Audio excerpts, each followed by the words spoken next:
there's plenty of scope for fantasising and imagining things.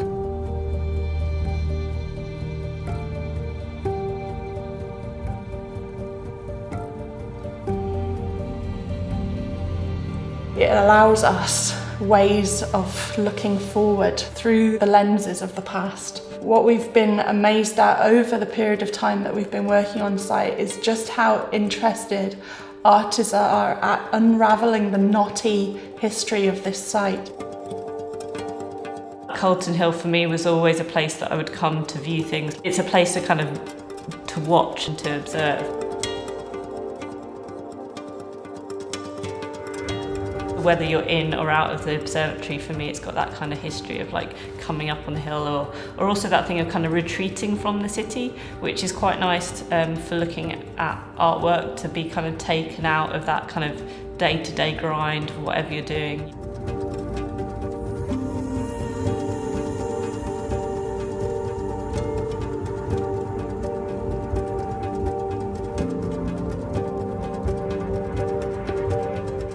My previous experience was of those kind of big shots to the Scots Monument looking down Princes Street, but actually the views that I've come to love more are the ones that I'm not so used to seeing, the kind of the more ordinary kind of architecture, which I think becomes kind of extraordinary when you're up here and you see it as a whole landscape, as a whole city.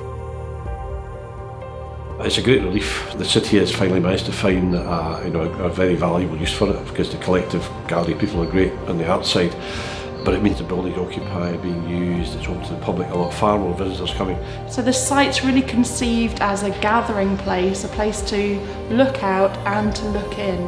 There'll be 2 exhibition spaces, one in the City Dome, and there'll be a new restaurant with panoramic views. The transit house will be conserved and used as a place for learning, and then the observatory itself will be open.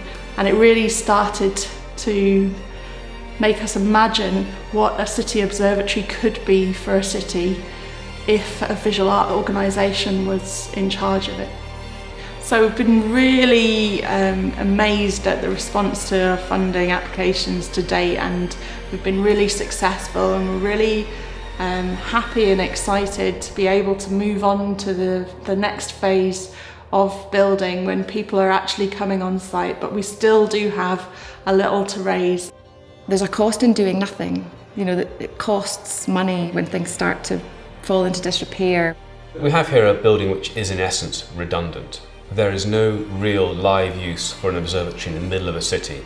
By having it as a contemporary gallery that is about engaging with the wider public, we can get far more people coming through here and learning both about history and the astronomy and the wonderful things that have happened here, but also challenging themselves in their concepts of what art is.